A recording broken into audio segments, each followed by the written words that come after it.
Alright, time for another draftphysics.com, debatephysics.com also. But again, debate is awful difficult to find, to solicit, to purchase. You can't even purchase it. So, all I can do is do my part, which is to make the arguments and, accept that all I'm going to get in return is junk, garbage, nonsense. So we're going to talk about gravity and friction, and so this will be basically a rolling argument and thin ice kind of argument, and it kind of demonstrates the point. Okay, that there's no reason to believe this, and it goes back to Newton. Okay, so there's two things Newton did. The second law, which basically says force is proportional to motion. Okay, so 1 unit of force, 1 unit of motion, 2 units of force, 2 units of motion, 3 units of force, 3 units of motion. And they converted that into this slogan. Okay, that's not Newton. Newton didn't write F equals ma. He wrote force equals the change in your momentum over whatever unit of time you wish to consolidated in. So you could do per second or per hour, per month, doesn't matter. And then you could have a rate at which a force is applying its pressure. Or you could have a net force where it would just be the force is clearly proportional to just the change in the momentum. So if you change the momentum, that's how much force there is. And the force is essentially just another form of momentum. The wind is momentum. It hits a sail and it pushes a boat and gives it momentum. It's not really any more complicated than that. All right, so that's what Newton said. That's his second law. And then Newton also did this 9.8 thing. Okay, it wasn't 9.8, it was 20 whatever meters per second. But anyway, we'll just use the 9.8. And it was meters of velocity per 1 second. Okay, it's not per any number of seconds, and it certainly isn't 9.8 meters per second squared. That's not Newton's formula. It's not Newton's understanding. So I think it's clear that Galileo and Newton understood this is a time-dependent force. It's about how long you're in the force will decide how much force you collect. I mean, Galileo did all these ramp experiments, did all the timing, did all of this stuff, and it's just about the time. Time.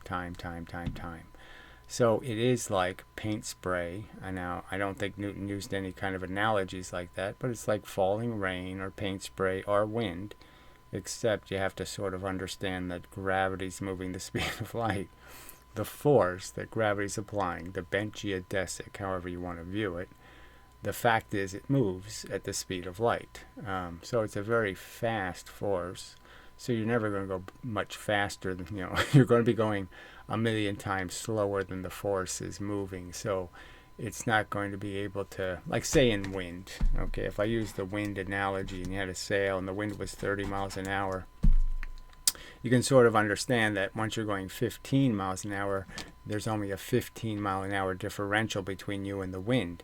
So it gets harder and harder to collect more velocity from that wind because there isn't much of a differential. But obviously 3 million meters per second, yeah, that's what it is, right? 3 million meters.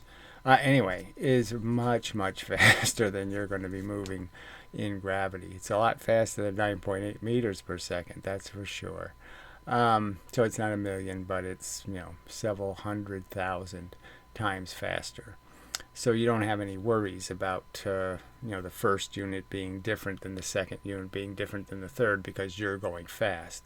The fact that you're going fast won't allow you to escape the per second spray of the paint. The paint's going much faster than you're moving away from it. So no worries.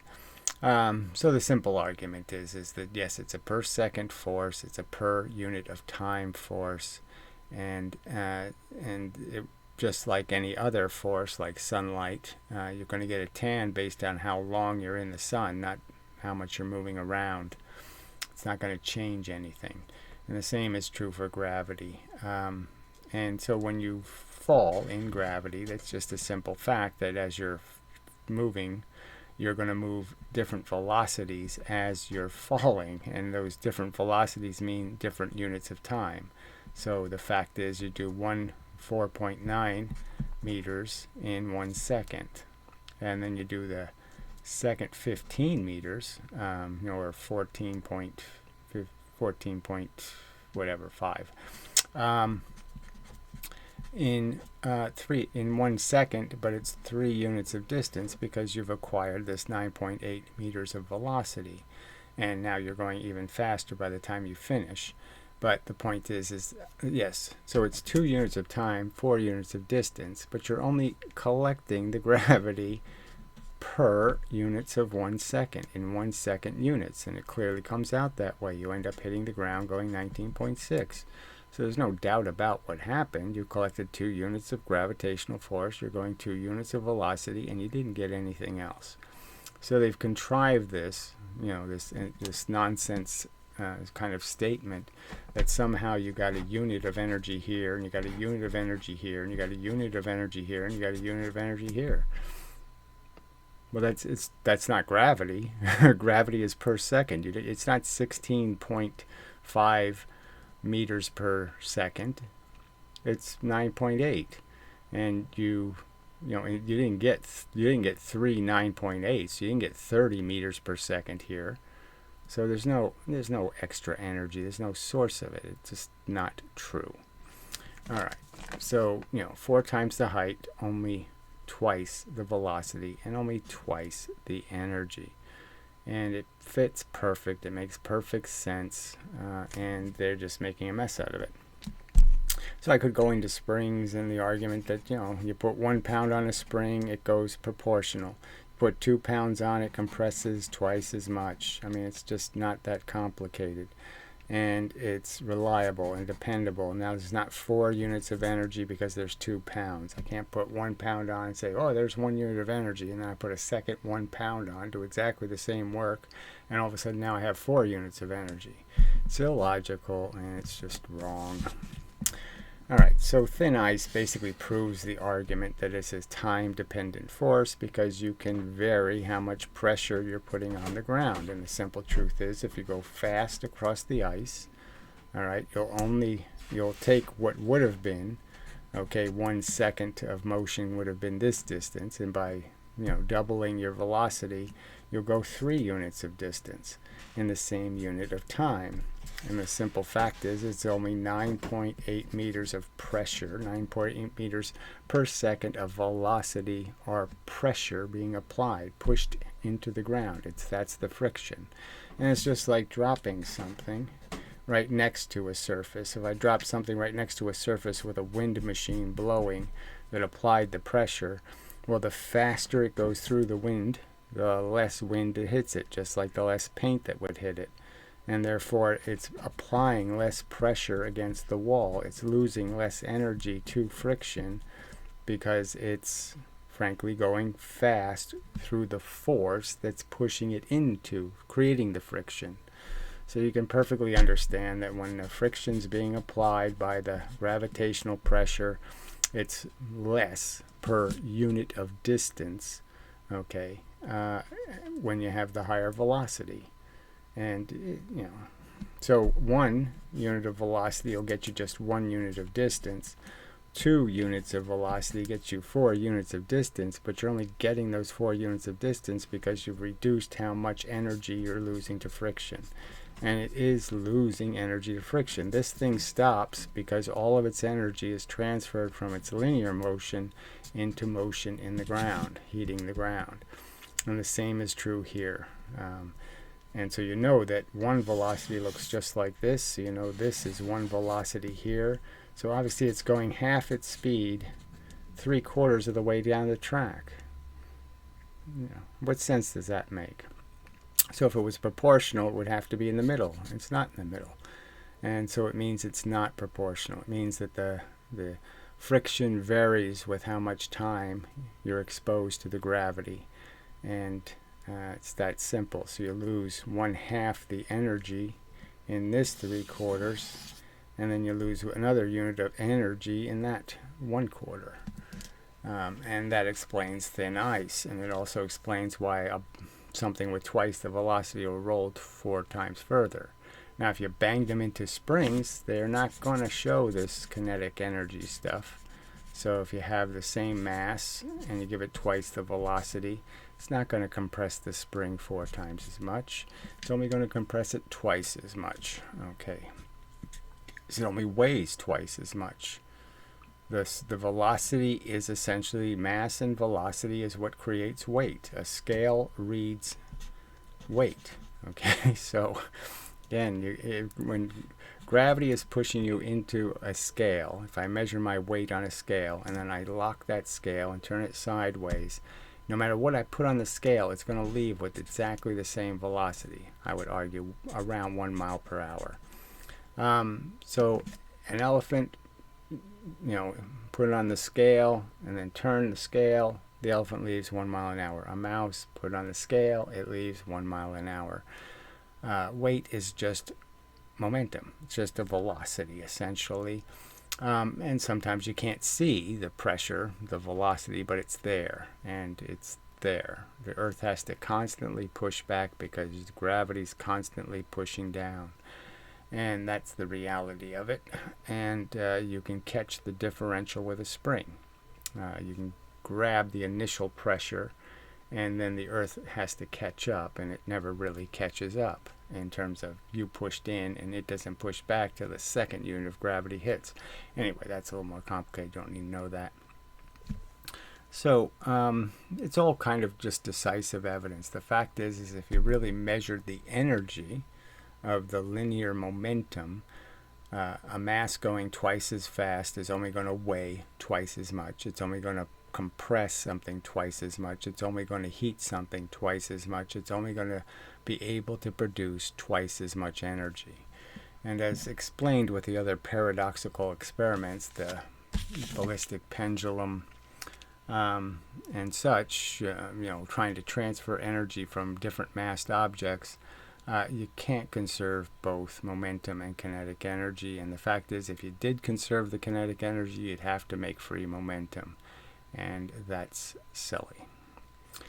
So it's probably enough for this video, but it's just all this is just terrible science. They're distorting what Newton said. They're perverting it, clearly. He didn't say what they say he said. He clearly just didn't say F equals ma. He didn't worry about this concept of acceleration. He just worried about the concept of the change in your momentum. And obviously you're not changing the mass, so the only thing you are changing is velocities. But he clearly made the point that twice the force, twice the velocity, not, doesn't take 4 times the force to go twice the velocity.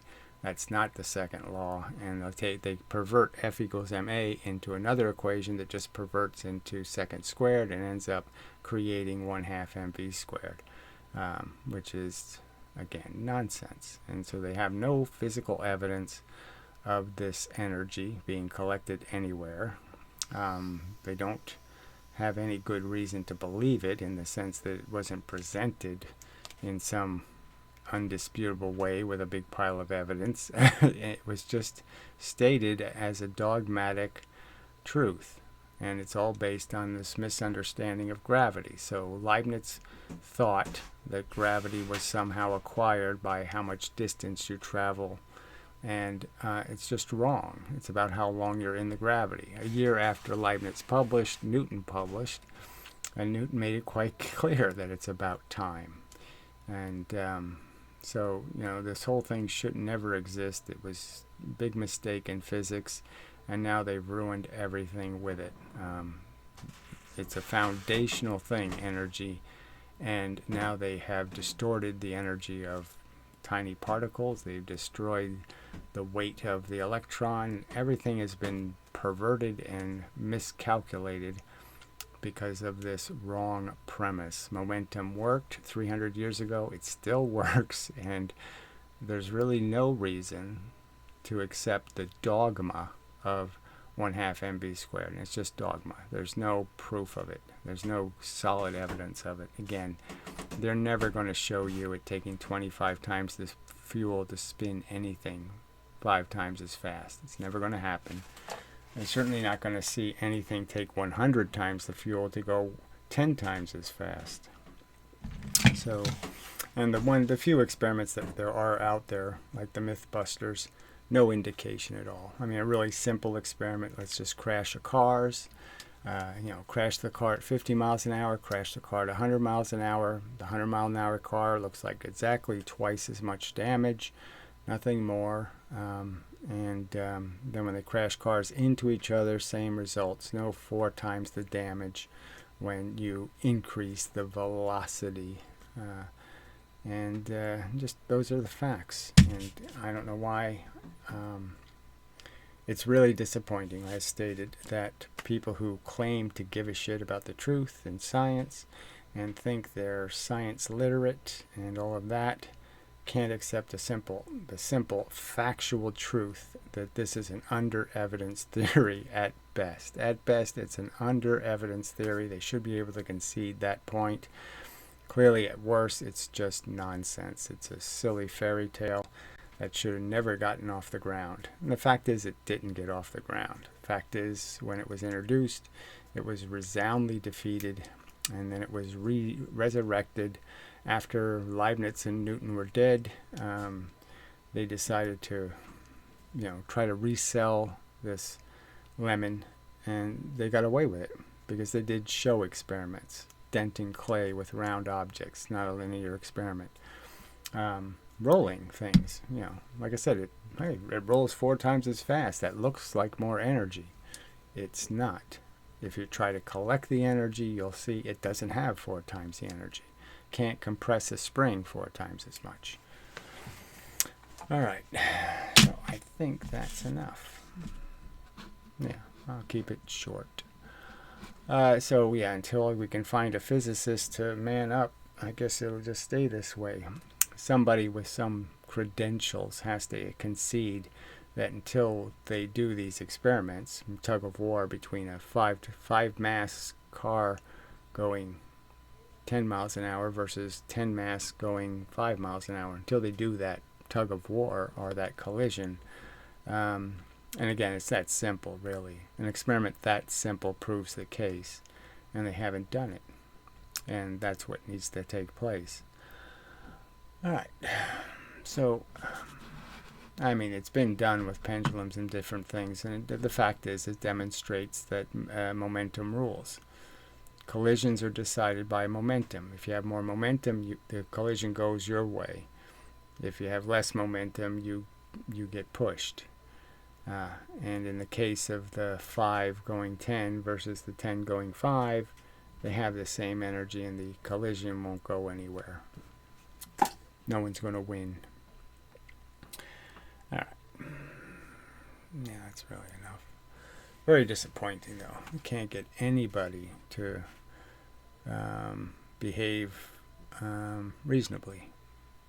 And I'm just saying, the 4 videos I've made now create an obvious and irrefutable pile of argument and evidence that demonstrates there's reason to doubt at minimum, and they won't even concede the minimum, and that's really despicable.